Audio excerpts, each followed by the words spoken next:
ইয়া মুহাম্মদ জগত জালা কমলি ওয়ালা তোমারি নাম মদিনা ওয়ালা তোমারি নাম এই পৃথিবীর নামে ডঙ্কা এই পৃথিবীর নামে ডঙ্কা সবার সেরা তোমারি নাম কমলি ওয়ালা তোমারি নাম ফকির দরবেশ বাদশাগণের ফকির দরবেশ বাদশাগণের গলারি মালা তোমারি নাম কমলি ওয়ালা তোমারি নাম লৌহে মাহফুজে আছে যে লেখা লৌহে মাহফুজে আছে যে লেখা মিমেরি দ্বারা তোমারি নাম আলমিন উপাধি তোমারি নাম এক রাকাত নামাজ আদায় করলে অন্যত্র 1,00,000 রাকাত নামাজের সব আমলনামায় লিখা হয়ে যায়। এমন একটা ঘর যেখানে আছে ভাইরা আমার, যে মক্কাতুল মুকাররমায় আল্লাহর হাবিবকে আল্লাহ তাআলা পাঠাইছেন, যে মক্কাতুল মুকাররমায় সর্বপ্রথম কোরআনুল কারীম অবতীর্ণ করা হয়েছিল, সেই মক্কাতুল মুকাররমার নামটা আল আমিন। জোরকন সুবহানাল্লাহ। والتين والزيتون وطور سينين وهذا البلد الأمين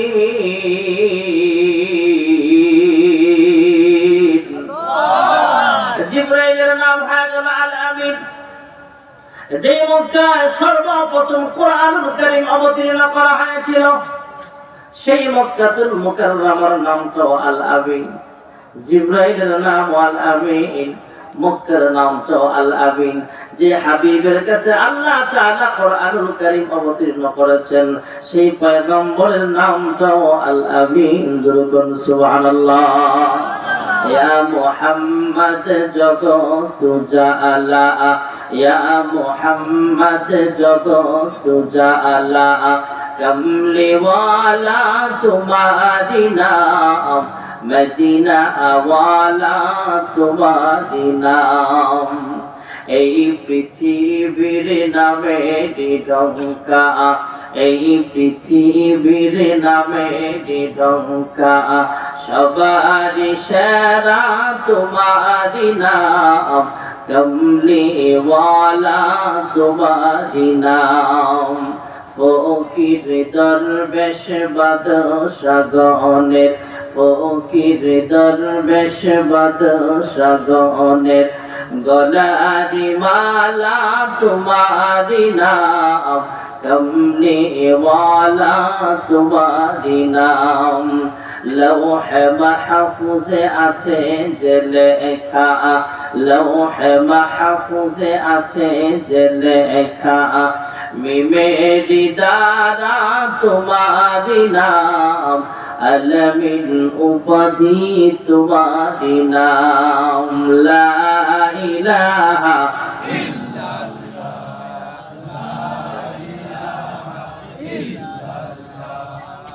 লা ইলাহা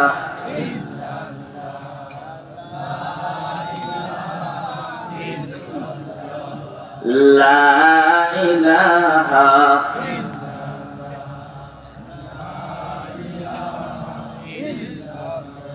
अल्लाह अल्लाह के मुबारक नाम है अल्लाह अल्लाह के मुबारक नाम है अल्लाह अल्लाह आशिकों का काम है मन गुंजम दर ज़मीन व आसमां लेके गुंजम दर क़ुलूबे मोमिना ला इलाहा ला इलाहा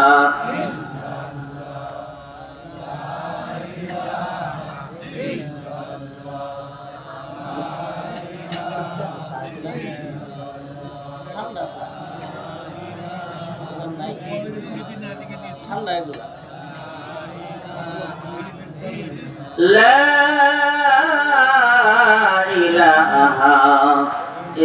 ইল্লাল্লাহু মুহাম্মাদুর রাসূলুল্লাহ সাল্লাল্লাহু আলাইহি ওয়াসাল্লাম। আল্লাহর হাবিব রাহমাতুল লিল আলামিন আনুষ্ঠানিকভাবে নবুয়ত প্রাপ্ত হওয়ার পর ঘরোয়া পরিবেশে মানুষদেরকে কালিমার দাওয়াত দিতে লাগলেন। আম্মা জান খাদিজাতুল কুবরা রাদিয়াল্লাহু তাআলা আনহাকে কালিমার দাওয়াত দিলেন। সহজেই কালিমা পড়ে মুসলমান হয়ে গেলেন। আল্লাহর হাবিব জানতে চাইলেন, খাদিজা, আমি যদি মানুষের কাছে কালিমার দাওয়াত নিয়ে যাই, মানুষ আগে নবুয়তির প্রমাণ চাইবে, ইচ্ছে হলে মুসলমান হবে, ইচ্ছে না হলে মুসলমান না হবে।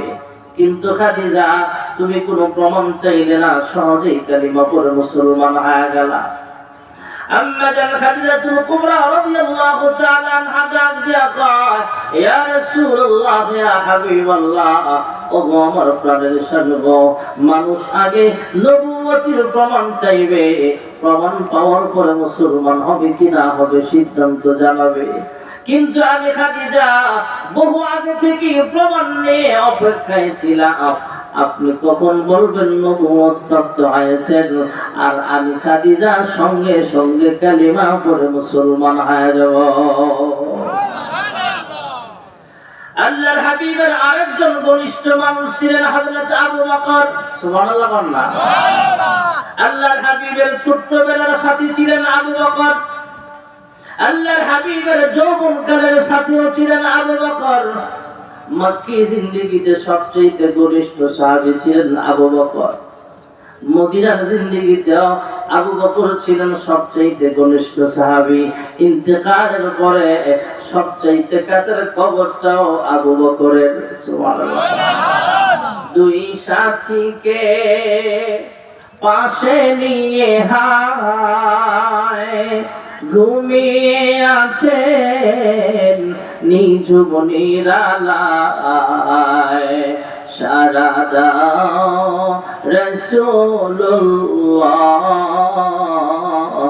রওজা পাকের কিনারে।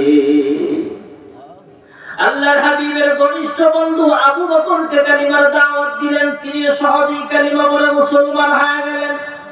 আল্লাহর হাবিব জানতে চাইলেন, আবু বকর, আমি যদি মানুষের কাছে কালিমার দাওয়াত নিয়ে যাই, মানুষ আগে নবুয়তির প্রমাণ চাইবে, এরপরে চিন্তা ভাবনা করে সিদ্ধান্ত জানাবে। কিন্তু তুমি এত সহজেই কালিমাওয়ালা হয়ে যাইবা আমি বুঝতে পারি নাই। আবু বকর ডাক দিয়া কয়, ইয়া রাসূলুল্লাহ, ইয়া হাবিবাল্লাহ, আপনি হলেন এমন আল আমিন যে আল আমিনের এই 40 বছরের জীবনে শুনি নাই একটা মিথ্যা কথা বলতে। সুবহানাল্লাহ। আর আমরা, আমাদের তো মিথ্যার অভাব নাই। আমি এমপি হলে এই করব সেই করব, দুই একজন ছাড়া সবই তো স্বৈরাচার ধরা হইতেছে। শাসনের নামে শোষক, মানুষকে শাসন করতে যে জালেম হওয়া, এটা নমরুদ, ফেরাউন, এদের থেকে আমরা শিক্ষা নেই নাই। শিক্ষা না নেওয়ার কারণে আমাদের এমনটা হয়। এখনো যারা ক্ষমতায় আছেন, ভবিষ্যতে যারা আসবেন, এরা ওই সমস্ত জালেমদের থেকে শিক্ষা গ্রহণ করা উচিত যে আমরাও যদি জুলুম করি তাহলেও আল্লাহর গজব আসবে। ঠিক না বেঠিক? ক্ষমতা পাবার আগে মনটা ভালো থাকে, পথে ঘাটে পায়ে যাকে সালামটা দেয় তাকে। ক্ষমতা পেলে পরে ক্ষমতার এই জোরে এই জনতাকে সে আর চেনে না, যে কথা না বলে আমি থাকতে পারি না। ঠিক আছে?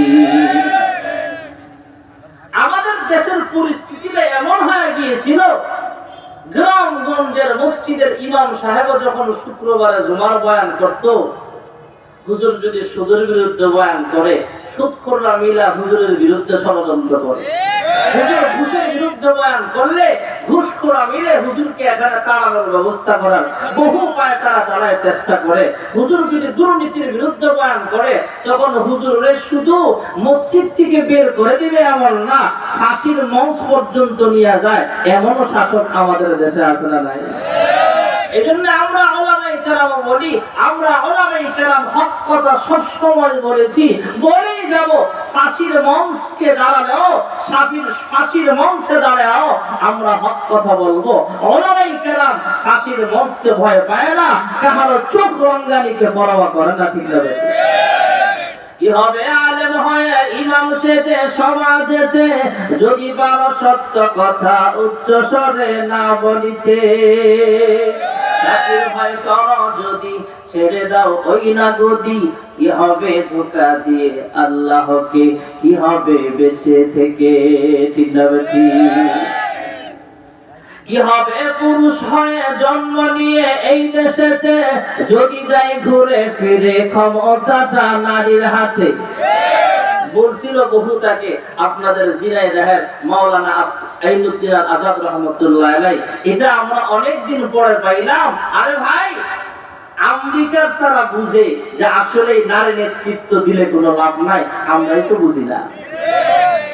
আল্লাহর রাসূল নিজে বলেছেন, কোন রাষ্ট্র কেন, ঘরের রাজাও যদি, ঘরের রানীও যদি মহিলা হয়, এই ঘরে শান্তি আসবে না। আল্লাহর রাসূল হাদিসে স্পষ্ট বলেছেন, মাটির উপরের মানুষগুলোর চাইতে মাটির নিচের মানুষগুলো আরো ভালো। কি হবে পুরুষ হয়ে জন্ম নিয়ে এই দেশেতে, যদি যাই ঘুরে ফিরে ক্ষমতাটা নারীর হাতে। জবাব দিবে কিভাবে, মুখ দেখাবে আমাদের আগামী সেই প্রজন্মকে, কি হবে বেঁচে থেকে অযথা বিদ্যা শিখে, যদি না গড়তে পারি শোষণবিহীন সমাজটাকে, কি হবে বেঁচে থেকে, ঠিক না? কি হবে ছাত্র সেটা চুমুখে সনদ খানা, যদি হয় বিদ্যালয়টা প্রতি তাদের আড্ডাখানা। এর চেয়ে মরাই ভালো, দেশ ছেড়ে যাওয়াই ভালো। কি হবে ধোঁকা দিয়ে বিবেকটাকে, কি হবে বেঁচে থেকে অযথা বিদ্যা শিখে, যদি না গড়তে পারি শোষণবিহীন সমাজটাকে, কি হবে বেঁচে থেকে। কি হবে লেখালেখি কলমবাজির এই মহড়া, সমাজের আসল চিত্র যদি না যায় তুলে ধরা।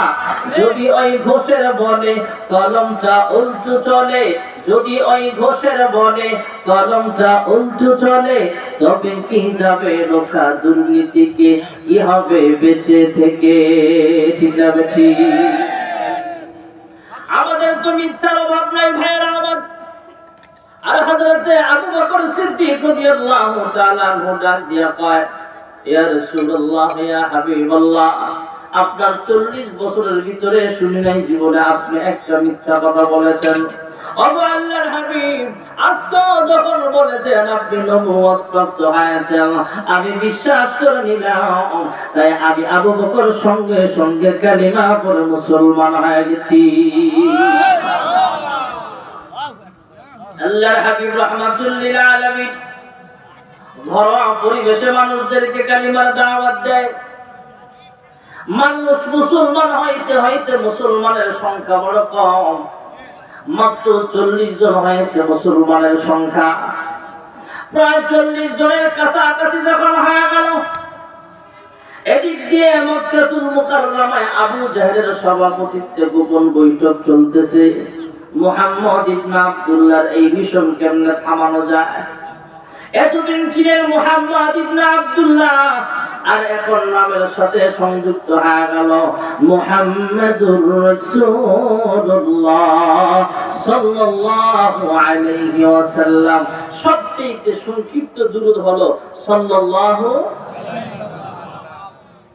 আমরা যে একবার দুরূদ পড়লাম, এই দুরূদের হাদিয়া সওয়াব মর্তবা হলো এমন, কমপক্ষে 10টা নেক হয়, 10টা গুনাহ মাফ হয়। অলরেডি হয়ে গেছে, আলহামদুলিল্লাহ বলেন। আমরা যে বললাম মুহাম্মাদুর রাসূলুল্লাহ সাল্লাল্লাহু আলাইহি ওয়াসাল্লাম, এই সংক্ষিপ্ত দুরূদের হাদিয়া হলো এমন যে 10টা গুনাহ মাফ হয়ে গেছে। 10টা গুনাহের জায়গাটা 10টা নেক দিয়ে আল্লাহ ভরপুর করে দিয়েছে, এবং 10টা সিঁড়ি, 10টা মর্তবা জান্নাতে আমাদের মর্যাদা আল্লাহ বাড়ায় দিয়েছে। সুবহানাল্লাহ। এতদিন ছিলেন মুহাম্মদ ইবনে আব্দুল্লাহ, এখন নামের সাথে সংযুক্ত হলো মুহাম্মাদুর রাসূলুল্লাহ সাল্লাল্লাহু আলাইহি ওয়াসাল্লাম আল্লাহর হাবিবের ঘনিষ্ঠ কয়েকজন সাহাবী মুসলমান হলেন। এখনো প্রায় 40 জনের কাছে